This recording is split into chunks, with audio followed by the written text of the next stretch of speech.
Hello, आप सभी का स्वागत है टीचिंग बाय आर के माथुर यूट्यूब चैनल पर। पहली बार विजिट करिए इस चैनल पर, लाइक शेयर एंड सब्सक्राइब कर लीजिएगा ताकि स्टेट या सेंट्रल गवर्नमेंट का कोई भी नोटिफिकेशन आए सबसे पहले आप तक पहुंचेगा। बात करेंगे रेलवे एनटीपीसी एग्ज़ाम 2024 ग्रेजुएट या अंडर ग्रेजुएट का जो भी पोस्ट की अभी रिक्वायरमेंट प्रोसेस चल रही है उसके बारे में बात करेंगे कि फॉर्म अप्लाई करने से पहले आपको देखना है कि सेफ स्कोर और सेफ जोन कहाँ पर है। ठीक है, कई बार स्टूडेंट कमेंट किए सर कि सेफ को जोन क्या है, कि कौन सा जोन में अप्लाई करें कि वहाँ चांस ज़्यादा रहेगा होने का। बाकी डेंजर जोन के बारे में भी बात करेंगे और सबसे कम कंपटीशन के बारे में बात करेंगे। सारे चीज़ एनालिसिस करेंगे एक एक चीज़। तो चलिए उससे बात करते हैं आज का। शुरू से लेकर अंत तक जरूर देखिएगा।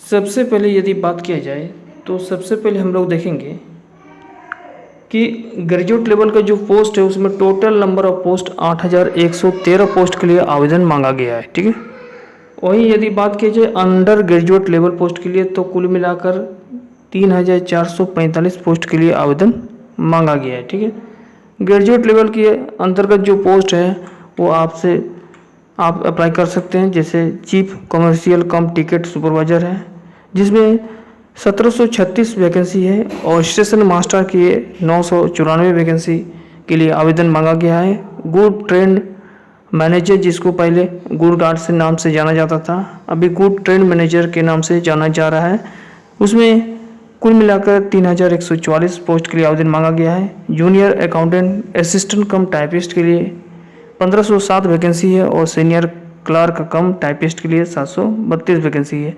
कम से कम मिनिमम ग्रेजुएट होना अनिवार्य है।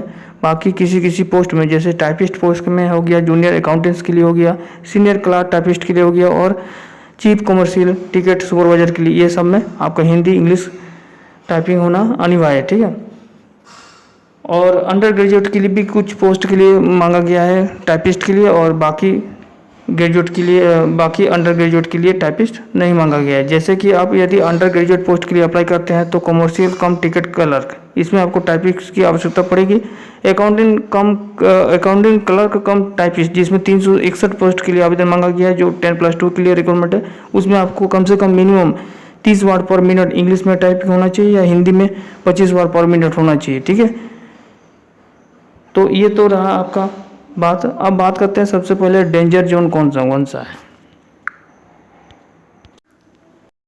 डेंजर जोन में सबसे पहले हम बात करेंगे आरआरबी अहमदाबाद का। तो आरआरबी अहमदाबाद में दोनों को बात कर रहे हैं, ग्रेजुएट और अंडर ग्रेजुएट दोनों पोस्ट के लिए। ठीक है, एनटीपीसी।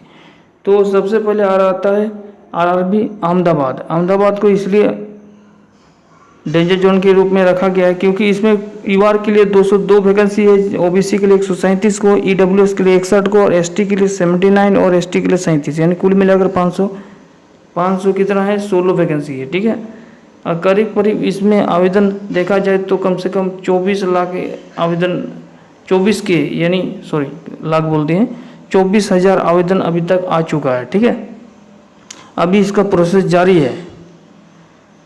ठीक है, उसके बाद देखा जाए भुवनेश्वर, तो भुवनेश्वर में इसमें बात किया जाए तो कुल मिलाकर 758 जो है कुल मिलाकर वैकेंसी है। इसमें सबसे ज़्यादा वैकेंसी बात की जाए तो जनरल का है 328 को, 199 आपका ओबीसी में, 68 को ईडब्ल्यूएस में, 108 को एससी में और 55 को है एसटी में। तो कुल मिलाकर 758 वैकेंसी है भुवनेश्वर में।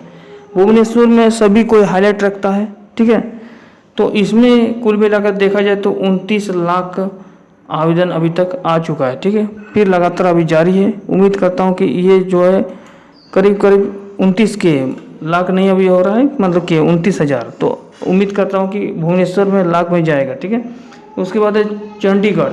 तो चंडीगढ़ में यदि बात की जाए तो चंडीगढ़ में कुल मिलाकर 410 पोस्ट के लिए आवेदन मांगा गया था और यहाँ पर करीब 15,000 अभी तक आवेदन आ चुका है और लगातार अभी प्रक्रिया जारी है।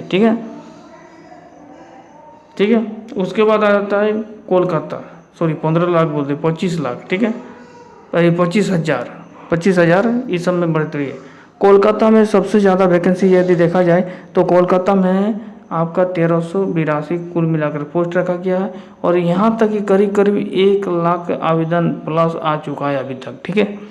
उसके बाद है प्रयागराज में देखा जाए तो प्रयागराज में टोटल वैकेंसी है 227 को, ठीक है, 227 को। यहाँ पर 37 के प्लस हो चुका है, यानी 37,000 प्लस अभी तक फॉर्म अप्लाई हो चुका है। क्लियर है। सिकंदराबाद उसके बाद नंबर आता है। सिकंदराबाद में 478 पोस्ट के लिए आवेदन मांगा गया है। यहाँ भी करीब करीब 35 से 40 हज़ार आवेदन आ चुका है। तो ये सारा सब ये डेंजर जोन में आ सकता है, ठीक है।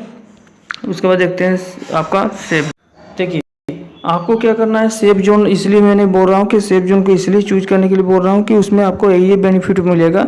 क्योंकि इसमें क्या होता है कि यदि आप फॉर्म को अप्लाई कर देते हैं और यदि प्रिपरेशन करते हैं तो बाकी की तुलना में इसमें कटअप जो है कम जाता है, ठीक है। यदि 2018 का कटअप देखा जाए तो इसके तुलना में मैंने ये सब सेफ जोन में के अंतर्गत रखा हूँ। सबसे पहले बात करेंगे आरआरबी चेन्नई का, ठीक है। तो आरआरबी चेन्नई में यहाँ से देखा जाए तो कुल मिलाकर यदि वैकेंसी की बात किया जाए तो 436 पोस्ट के लिए आवेदन मांगा गया। अच्छा खासा वैकेंसी है और यहाँ पर कम आवेदन अभी तक आ चुका है। उसके बाद है गुवाहाटी में बात किया जाए तो इसमें भी 516 जो है टोटल पोस्ट है और ये भी सेफ जोन के अंतर्गत आता है। उसके बाद आते हैं मालदा। आरआरबी मालदा में 198 पोस्ट के लिए आवेदन मांगा गया, ये भी आपके लिए सेफ जोन होगा। उसके बाद बात करते हैं जम्मू कश्मीर इसमें 145 पोस्ट है, हालांकि कम पोस्ट है लेकिन इसमें सेफ जोन में आप मान सकते हैं। उसके बाद है सिलीगुड़ी में इसमें देखा जाए तो कुल मिलाकर 40 पोस्ट के लिए आवेदन मात्र मांगा गया, ये भी सेफ आपके लिए है। और है त्रिवेंद्रपुरम जिसमें मात्र 174 पोस्ट के लिए आवेदन मांगा गया है। मतलब ये सब जो जोन है वो सेफ जोन के अंतर्गत रखा जाए। बाकी यदि बात की जाए जैसे रांची हो गया, पटना हो गया, गोरखपुर हो गया, चंडीगढ़ हो गया, बिलासपुर हो गया, भोपाल हो गया और बेंगलोर हो गया, ये और आपका मुजफ्फरपुर हो गया और मुंबई, ये सब सेमी डेंजर जोन के अंतर्गत रखता है। मतलब बीच वाला, ना आपका डेंजर ज़्यादा रहेगा ना आपका सेफ रहेगा, बीच वाला। यदि आप कम से कम 65 से 70 के बीच में ले आते हैं तो आपका आरआरबी बेंगलोर हो, आपका आरआरबी बात की जाए मुजफ्फरपुर, आरआरबी गोरखपुर, बेंगलुरु, इस प्रकार से आप जोन में पा सकते हैं। बाकी ये सेफ जोन में कम कटअप किया है आगे पिछले साल की तुलना में। हो सकता है इस बार बाकी जोन से, जैसे हमने डेंजर जोन के बारे में बात किया, डेंजर जोन से बाकी जोन से ये सेफ माना जाएगा, ठीक है।